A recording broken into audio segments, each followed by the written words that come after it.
রাধা ডান দিকে, কৃষ্ণ বাম দিকে।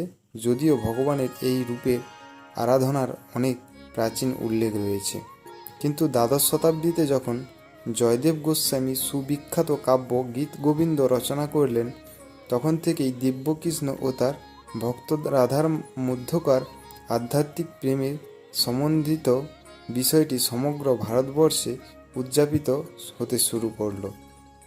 বলা হয় যে কৃষ্ণ রাধিকার অন্বেষণে রাজনৃত্যের চক্কর ছেড়ে দিয়েছিলেন।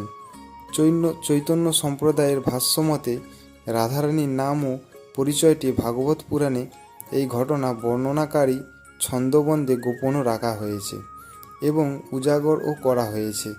রাধারানীর রাসনৃত্যের অংশীভূত হওয়া সমস্ত গোপিনী তথা দিব্য ব্যক্তিত্বের মূল সত্তা।